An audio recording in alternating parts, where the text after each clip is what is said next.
Hello student, आपण ब्रेनचा study करतोय. त्याच्यामध्ये आता आपण पुढचा पार्ट बघणार आहोत. आपण याच्या अगोदर फोर ब्रेन कंप्लीट केलेला आहे. आता फोर ब्रेन नंतर जो पुढचा पार्ट येतो त्याला मिड ब्रेन म्हटलं जातं. मिड ब्रेन किंवा त्यालाच मेसेन्सिफेलॉन असं म्हटलं जातं. ही पूर्ण डायग्रॅम्स आहे ब्रेनची. व्यवस्थित तुमच्या बुकमध्ये काढून ठेवा, कारण ही एक डायग्रॅम्स आपल्याला पूर्ण ब्रेनचा आपल्याला स्टडी करण्यासाठी इम्पॉर्टंट आहे. प्रत्येक वेळेला ही डायग्रॅम्सची नावं जर बघितली तर आपल्याला ते इझी समजतं. ब्रेनचं स्ट्रक्चर्स आणि ब्रेनच्या फंक्शन्स कुठले कुठले आहेत ते इझिली लक्षात ठेवता येतात. सो व्यवस्थित डायग्रॅम तुमच्या बुकमध्ये काढून ठेवा. आता पुढचा जो पॉइंट आपण बघतोय ज्याला आपण मिड ब्रेन म्हटलं जातं. सो मिड ब्रेन ही काय आहे, तर मिड ब्रेन हा सेकंड पार्ट ऑफ ब्रेन आहे. आणि हा काय आहे तर लोकेटेड. आता हा काय करतो, पहिल्यांदा त्याचं लोकेशन काय आहे बघा. या ठिकाणी डायग्राम्स मध्ये मी व्यवस्थित पहिल्यांदा नावं सगळी सांगतो काय आहेत. आपण कॉर्पस कॅलोसम बघितलेला आहे. कॉर्पस कॅलोसम म्हणजे हा पार्ट जो सी शेप असतो. ओके, तो डिवाइड करतो कशाला, तर दोन हेमिस्फिअर आहेत त्याला डिवाइड किंवा सेपरेशन करण्यासाठी त्या ठिकाणी प्रेझेंट आहे. त्याला कॉर्पस कॅलोसम म्हटलं जातं. Characteristics features of mammals. मॅमल्सच्या ब्रेन मध्ये ही एक कॅरेक्टरिस्टिक्स फीचर्स आहे. आज दुसरी एक कॅरेक्टरिस्टिक्स फीचर सांगणार आहे मी. पहिली तरी इथं मी सांगितली ती म्हणजेच कोणती, तर कॉर्पस कॅलोसम. आता याच्यानंतर पुढचा पॉइंट आहे थॅलॅमस, जो आपण कालच्या मागच्या लेक्चर्सला बघितलेला आहे. थॅलॅमस हा कशाचा पार्ट आहे, तर थॅलॅमस हा फोर ब्रेन मधला पार्ट आहे. बरोबर, फोर ब्रेन मध्ये डायन्सिफेलॉन जो पार्ट आहे, डायन्सिफेलॉन मध्ये थॅलॅमस हा त्याचा एक पार्ट येतो. इपिथॅलॅमस येतो, हायपोथॅलॅमस येतो. हे सगळे पार्ट हायपोथॅलॅमस आहे. पिट्युटरी ग्लँड सुद्धा आपण कालच्या मागच्या लेक्चर्स जे होतं त्याच्यामध्ये बघितलेले आहेत. पिट्युटरी ग्लँड काय आहेत नाव. आता हे पिट्युटरी ग्लँड, त्याच्यानंतर यावरचा सरफेस इथलं तुम्हाला आठवत असेल तर यावरचा जो सरफेस आहे याला काय म्हटलं जातं, तर इपिथॅलॅमस म्हटलं जातं. आणि हाच इपिथॅलॅमस काय असतो, तर पिनियल स्टॉक कनेक्टेड केलेला तो असतो कशाशी, तर पिनियल ज्या ठिकाणी या ग्लँड्स प्रेझेंट असतात, पिनियल ग्लँड्स, या पिनियल ग्लँड्सशी तो कनेक्ट केलेला असतो, कनेक्ट झालेला असतो. आता नेक्स्ट आहे याच्यामध्ये जो मिड ब्रेनचा पार्ट आहे, जो हा मिड ब्रेनचा पार्ट आहे. हा मिड ब्रेनचा पार्ट आहे तो आपल्याला विजिबल वरून विजिबल नाहीये. तो आपल्याला ज्यावेळेला आपण डॉर्सल व्ह्यू घेतो, सॉरी खालून ज्यावेळेला आपण बघतो त्यावेळेला तो आपल्याला ब्रेनच्या हातमध्ये तो पार्ट एक प्रेझेंट दिसतो आणि तो खूप महत्वाचा आहे. जर मी स्ट्रक्चर्स ब्रेनचं म्हटलं की दोन हे हेमिस्फिअर आहेत, तर हे दोन हेमिस्फिअरचा जो मधला हा भाग आहे, ओके, हा मधला भाग, या ठिकाणी काय असतात तर हा भाग प्रेझेंट आहे, त्यालाच मिड ब्रेन असं म्हटलं जातं.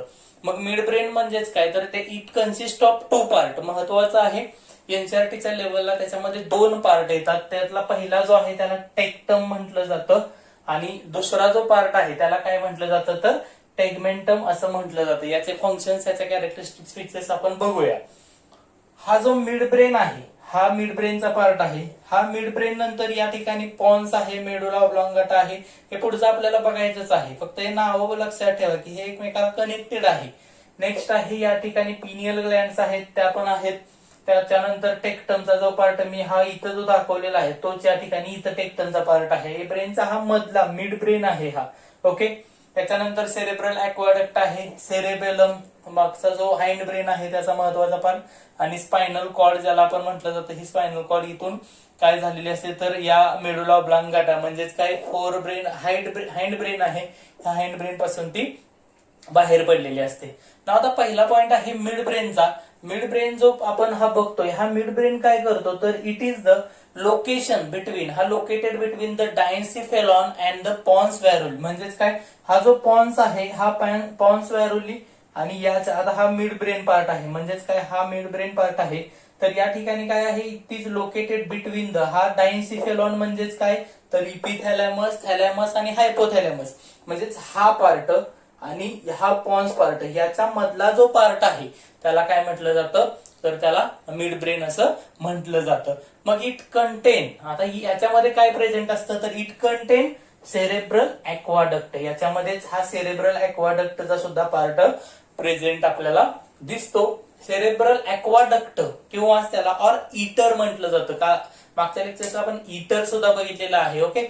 Eaters that connect what third ventricle to fourth ventricles. आपण वेंट्रिकलचा स्टडी केलेला आहे, त्याच्यामध्ये जी थर्ड वेंट्रिकल प्रेझेंट असते ती थर्ड वेंट्रिकल ज्या वेळेला पुढे जाते, ज्या वेळेला मी सांगितलेलं होतं की ह्या दोन कॅव्हिटीज, ह्या दोन वेंट्रिकल, फर्स्ट सेकंड वेंट्रिकल्स, त्याच्यानंतर इथं आहे ती थर्ड वेंट्रिकल्स, आणि थर्ड वेंट्रिकल्स ज्या फोर्थ वेंट्रिकल, आता ही खाली आहे ती फोर्थ वेंट्रिकल, या फोर्थ वेंट्रिकलला हा ज्या भागाने कनेक्टेड झालेला आहे त्यालाच काय म्हटलं जातं तर ईटर्स म्हटलं जातं. आणि तो ईटरचा जो पार्ट आहे किंवा सेरेब्रल ऍक्वेडक्ट पार्ट आहे तो कशाचा आहे तर तो मिड ब्रेनचा पार्ट आहे. ओके, मग आता याच्यामध्ये काय असतात तर हे जे स्ट्रक्चर्स तुम्ही बघताय हे जर मिड ब्रेनचं स्ट्रक्चर्स आहे तर या मिड ब्रेनच्या स्ट्रक्चर्स मध्ये मी बघा टेक्टम आहे, टॅगमेंटम आहे, त्याच्यानंतर क्रोस सेरेब्री आहे, आणि सुपेरियर सेरेबेलर पेडन्कल्स आहे, आणि इन्फेरियर कॉलिक्युलस आहे. आता इन्फेरियर कॉलिक्युलस म्हणजेच डाऊनवर्डचं कॉलिक्युलस, आणि इन्फेरियर आहेत म्हणजे सुपेरियर कॉलिक्युलस ह्याच्या बिहाइंड म्हणजे ज्याच्या बरोबर अपोजिट किंवा वरच्या साईडला जे प्रेझेंट असतं. मग आता हे जर आपण स्ट्रक्चर्स बघितलं तर त्यातला पहिला स्ट्रक्चर्स आहे तोच म्हणजेच काय, त्यालाच म्हटलं जातं ऑप्टिक और कॉर्पोरा क्वाड्रिजेमिना. ऑप्टिक और कॉर्पोरा क्वाड्रिजेमिना म्हणजेच काय, 4 लोब्स प्रेझेंट असतात. कुठले 4 लोब्स तर या ठिकाणी जे इन्फेरियर कॉलिक्युलस आहे, ह्या इन्फेरियर कॉलिक्युलसच्या हे जे 2 प्रेझेंट आहेत, असे 2 अजून सुपेरियर सुद्धा असतात. म्हणजेच काय, there are 4 rounded elevations colliculus present असतात. It is called as a colliculus. आणि मग 2 सुपेरियर, आता हे इन्फेरियर मी या ठिकाणी दाखवलेत, याच्या बरोबर वरच्या साईडला सुपेरियर 2 कॉलिक्युलस प्रेझेंट असतात. This superior colliculus involve in the visual reflections. म्हणजेच काय, जे व्हिज्युअल रिफ्लेक्सेस प्रेझेंट असतात, म्हणजे बघा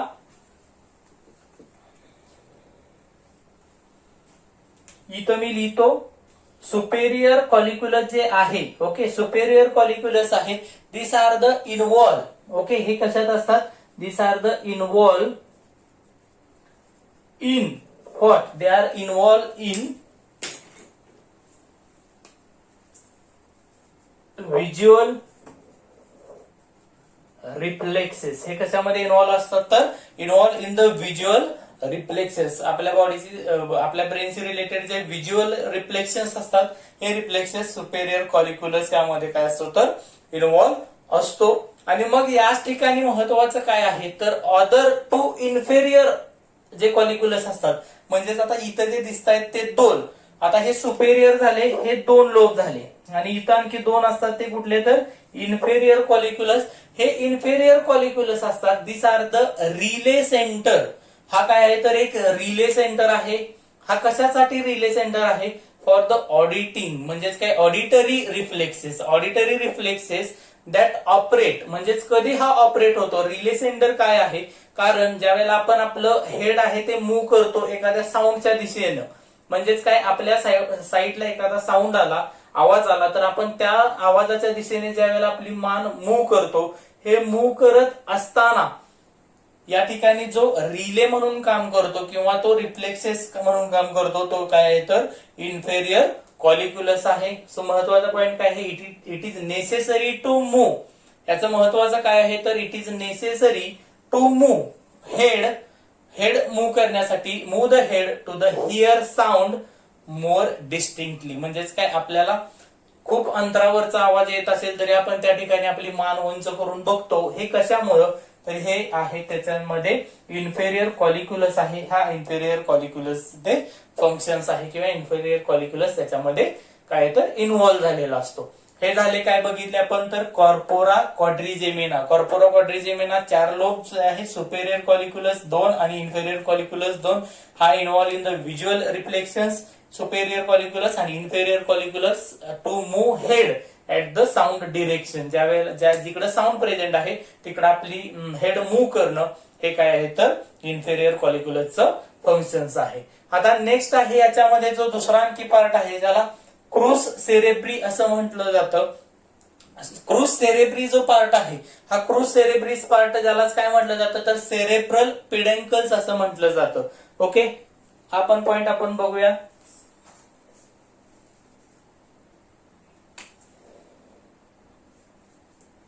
सेरेब्रल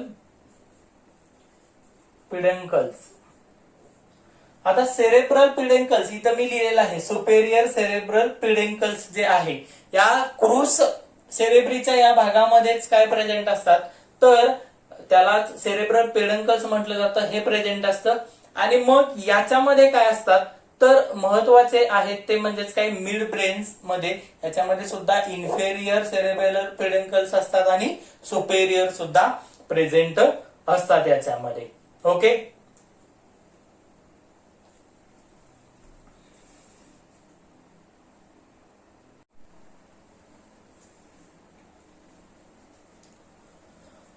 सेरेब्रल पिडेंकल्स म्हणजे काय, तर सेरेब्रल पिडेंकल्स म्हणजेच काय, दोन थिक, हा जो इन्फेरियर सरफेस आहे आणि हा सुपेरियर सरफेस आहे या ठिकाणी काय प्रेझेंट असतात, तर सेरेब्रल पिडेंकल्स म्हणजेच काय, दोन थिक फायबर्स प्रेझेंट असतात आणि ते दोन थिक फायबर्स प्रेझेंट असतात, त्यालाच काय म्हटलं जातं तर सेरेब्रल पिडेंकल्स म्हटलं जातं. आणि मग या सेरेब्रल पिडेंकल्सच्या ठिकाणी एक महत्वाची डेफिनेशन आपल्याला माहित असणं गरजेचं आहे, म्हणजेच काय, या ठिकाणी रेड न्यूक्लियसचा भाग सुद्धा प्रेझेंट आहे.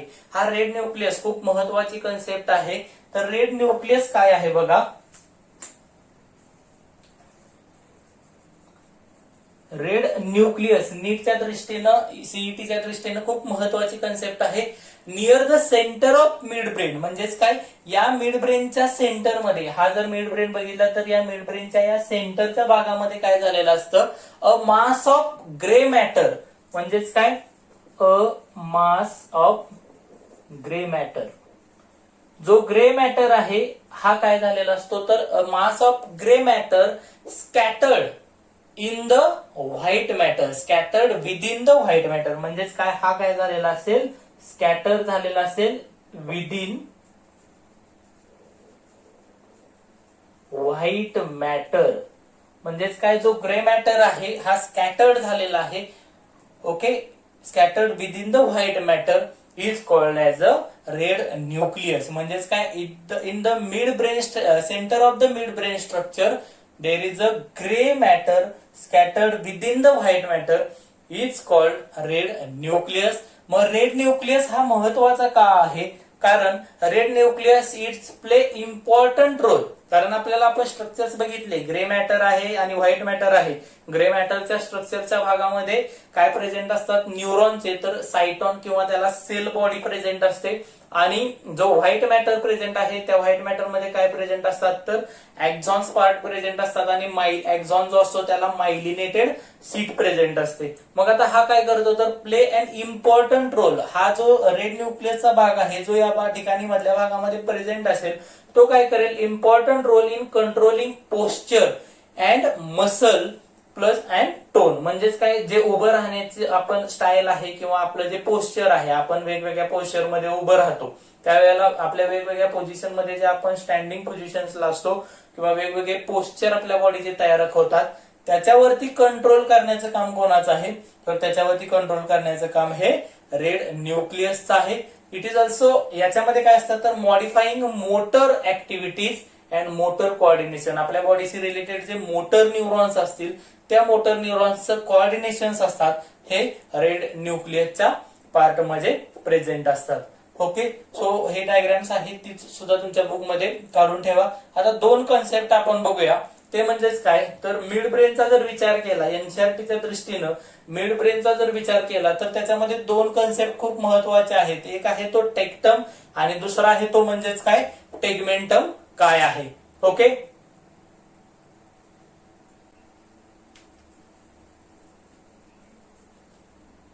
नाव आता आपण काय करूया, तर जे दोन पार्ट आहेत, जे आपण मिड ब्रेनचे कन्सिस्ट ऑफ टू पार्ट आहेत, ते दोन पार्ट आपण पहिल्यांदा बघूया. टेक्टम काय आहे आणि टेगमेंटम काय आहे. आता टेक्टमचा जो पार्ट आहे हा टेक्टमचा पार्ट ज्याच्यामध्ये इन्फेरियर कॉलिक्युलस सुपेरियर कॉलिक्युलसचा समावेश होतो. Dorsal area of mid brain म्हणजेच काय, मिड ब्रेनचा जर आपण डॉर्सल एरिया बघितला तर त्या डॉर्सल एरियामध्ये आपल्याला हा टेक्टमचा पार्ट दिसतो आणि हा टेक्टमचा पार्ट आहे which makeup the small portion of the brain. तो काय करतो, तर आपला जो ब्रेन आहे त्या ब्रेनचा एकदम लहान जागा, एक थोडीशी लहान जागा मिड ब्रेन मधली असते ती, त्यालाच काय म्हटलं जातं तर टेक्टम असं म्हटलं जातं. So dorsal area of mid brain and make up small portions of the brain. ब्रेनचा एकदम लहान पार्ट तो काय केलेला असतो, त्याने कॅप्चर केलेला असतो किंवा त्या भागामध्ये तो प्रेझेंट असतो. दुसरा आहे महत्वाचा पॉइंट, इट कंट्रोल्स. आता हा टेक्टम जो आहे तो टेक्टम काय करतो, इट कंट्रोल्स रिफ्लेक्स मुवमेंट. म्हणजेच हा काय करतो तर महत्वाचा आहे, म्हणजेच काय टेक्टम काय करेल बघा, टेक्टम हा काय करेल, रिफ्लेक्स मुवमेंट काय करेल तर कंट्रोल करण्याचं काम करतो. Reflex movement of neck muscle I and head. म्हणजेच काय, मी जे मगाशी सांगितलं कॉर्पोरा क्वाड्रिजेमिना, ज्यावेळेला आपल्याला हेड मूव्ह करायचा आहे त्यावेळेला हेड मूव्ह होताना म्हणजे ज्यावेळेला आपल्याला आवाज येतो किंवा आवाज आल्यानंतर आपण तिकडे बघतो आणि बघितल्यानंतर तो आवाज आपल्या कानामधून ज्यावेळेला येतो त्यावेळेला आपली मान आहे ती त्या ठिकाणी मूव्ह होते. हे जे आहे त्याचं control, it is a reflex movement of neck muscle I and head. हे कंट्रोल करण्याचं काम कोणाचं आहे तर टेक्टमचा आहे. सो महत्वाचं आहे की रिफ्लेक्स मुवमेंट आहे. ऑल सेन्सरी इन्फॉर्मेशन्स बघा, all sensory informations from the eye to cerebrum. म्हणजेच काय, आपल्या डोळ्यामधून जे आपण गोष्टी बघतोय, तुम्ही जे लेक्चर्स बघताय ते लेक्चर्स आहे, ते लेक्चर्स तुम्ही डोळ्यातून काय काय ह्या डायग्राम्स बघताय, कानातून ऐकताय, डोळ्यातून ज्या आपण तुम्ही जे व्हिज्युअल गोष्टी बघताय. म्हणजेच काय, all sensory information from the eyes to cerebrum. म्हणजेच काय, सेरेब्रम म्हणजेच काय, ज्याला आपण फोर ब्रेनचा महत्वाचा पार्ट म्हणतो. फोर ब्रेन म्हणजेच हा जो महत्वाचा हा भाग आहे. ओके, याच्यामध्ये आपल्याला बघितलेलं होतं हा जो भाग आहे सेरेब्रमचा, त्याला सेरेब्रल कॉर्टेक्सचा भाग आहे. याच्यामध्ये 4 लोब्स प्रेझेंट असतात आणि त्या 4 लोब्सच्या ठिकाणी काय केलेलं असतंय, पर्टिक्युलर इन्फॉर्मेशन कुठल्या प्रकारची आहे ती स्टोअर करून ठेवली जाते. त्या ठिकाणी महत्वाचं आहे की तो सेरेब्रल कॉर्टेक्स आहे किंवा जी इन्फॉर्मेशन आपल्याला डोळ्यामधून मिळालेली आहे ती डोळ्यामधून मिळालेली इन्फॉर्मेशन सेरेब्रमच्या भागामध्ये पाठवताना त्याचं रिले सेंटर, एक मधला रिले सेंटर कुठला असेल तर तो रिले सेंटर आहे, त्यालाच काय म्हटलं जातं तर टेक्टम म्हटलं जातं. सो इथं महत्वाचं आहे, it is the relay centre between what, relay centre between what तर आईज अँड सेरेब्रम मधला हा रिले सेंटर आहे. आता हा टेक्टम आहे, त्याचं तिसरं फंक्शन काय आहे, it is also act as. हा काय करतोय तर also act as passage for various neuron. म्हणजेच काय, हा मिड ब्रेनचा पार्ट आहे. या मिड ब्रेनच्या पार्ट मध्ये इथं मी जे दाखवलेला आहे हा टेक्टमचा पार्ट, जो इथं मी टेक्टम दाखवलेला आहे या वरच्या या भागामध्ये हाच इथं प्रेझेंट आहे. हा टेक्टम जो आहे तो काय करतोय तर also act as a passage for various neuron. जे व्हेरियस न्यूरॉन्स या भागातून पास होत असतात, या पास होताना याला जो मूव्ह असतात in and out to cerebrum. म्हणजेच काय, भरपूर असे न्यूरॉन असतात ते सेरेब्रमच्या भागामध्ये प्रेझेंट झालेले असतात, गेलेले असतात. कारण जी जी सेन्सरी इन्फॉर्मेशन असते ती सेरेब्रम म्हणजेच मेंदूचा जो महत्वाचा भाग आहे, 85% भाग आहे, त्याच्यामध्ये साठवून ठेवणं गरजेचं आहे, स्टोअर करून ठेवणं गरजेचं आहे. हे करण्यासाठी हा जो महत्वाचा आहे टेक्टम हा युजफुल आहे. हा एक पॅसेज निर्माण करून देतो, act as a passage for the passing or out of the neuron. म्हणजेच न्यूरॉन या वरच्या भागामध्ये पाठवण्यासाठी आणि जे मोटर न्यूरॉन आहेत, सेन्सरी न्यूरॉन वरती नेण्यासाठी आणि मोटर न्यूरॉन आहेत ते त्या भागाकडून त्या सेन्स ऑर्गन पर्यंत नेण्यासाठी काय आहे तर टेक्टम हा महत्वाचा पार्ट आहे. सो टेक्टम समजला काय आहे. त्याच्यानंतर दुसरा आहे तो म्हणजेच काय तर दुसरा आहे त्यालाच टेगमेंटम्स असं म्हटलं जातं. आता टेगमेंटम जो पार्ट आहे हा जो मधला इथला पार्ट आहे टेक्टमच्या नंतरचा, हा काय आहे तर area within the brain stem and form the platform of mid brain. म्हणजेच काय, हा जर मी ब्रेन स्टेमचा पार्ट बघितला, आता ब्रेन स्टेम काय आहे तर ब्रेन स्टेम म्हणजेच काय तर त्याच्यामध्ये पूर्ण हायपोथॅलॅमस किंवा थॅलॅमस, ज्याच्यामध्ये डायन्सिफेलॉनचा समावेश आहे, पॉन्सचा समावेश आहे, मेडुला ऑब्लांगेटा, ह्या पूर्ण सगळ्या एवढ्या स्ट्रक्चरचा म्हणजेच बघा इथून स्ट्रक्चर सुरू होत आहे ते पूर्ण आपलं जे स्पायनल कॉर्ड आहे या स्पायनल कॉर्ड पर्यंत जी जाणारी जी पूर्ण एक डक्ट किंवा पूर्ण एक जी पॅसेज आहे त्याला काय म्हटलं जातं, this is called as a brain stem म्हटलं जातं. आणि मग area within the brain stem and forms the platform for mid brain. आणि हा जो मिड ब्रेनचा आहे पार्ट, याला प्लॅटफॉर्म तयार करून देणं, म्हणजेच मधला भाग आहे हा प्लॅटफॉर्म तयार करून देतोय कशाला तर मिड ब्रेनला. त्याच्यानंतर इट कनेक्ट स्पायनल कॉर्ड. हा काय करतोय तर स्पायनल कॉर्डला कनेक्ट आहे, थॅलॅमसला कनेक्ट आहे आणि सेरेब्रल कॉर्टेक्सला. म्हणजेच काय मिड ब्रेन, हा मिड ब्रेन म्हणजेच मधला मेंदू आपण याला म्हणतो, मिड ब्रेन म्हणतो का, कारण हा सेरेब्रमचा हा जो भाग आहे वरचा 85% भाग आहे ब्रेनचा, त्याला कनेक्टेड आहे, स्पायनल कॉर्डला कनेक्टेड आहे आणि या थॅलॅमसला सुद्धा काय आहे तर कनेक्टेड झालेला असतो. एकदम कॉम्प्लेक्स स्ट्रक्चर्स असतं याचं, कारण हा सगळ्या भागाला कनेक्टेड आहे. That control various reflex actions. तो काय करतोय तर व्हेरियस रिफ्लेक्स ऍक्शन्स आहेत त्या कंट्रोल करतोय. बॉडी मुवमेंट कंट्रोल करतोय. मी जे बॉडीची मुवमेंट करतोय त्या बॉडी मुवमेंट वरती कंट्रोल करण्याचं काम कोणाचं आहे तर ते कंट्रोल करण्याचं काम टेगमेंटमचं आहे. स्लीप, झोप आपली, त्याच्यावरती कंट्रोल ठेवण्याचं काम कोणाचं आहे, टेगमेंटमचं सुद्धा आहे. आणि अटेन्शन अँड मोर, तुम्ही जे लेक्चर्स एकदम अटेन्शननी बघताय ते लेक्चर्स, ओके, ते जे लेक्चर्स बघताय त्याच्यावरती ते कंट्रोल करण्याचं काम कोणाचं आहे तर टेगमेंटमचं आहे. सो ही डायग्राम तुमच्या बुक मध्ये व्यवस्थित काढून घ्या.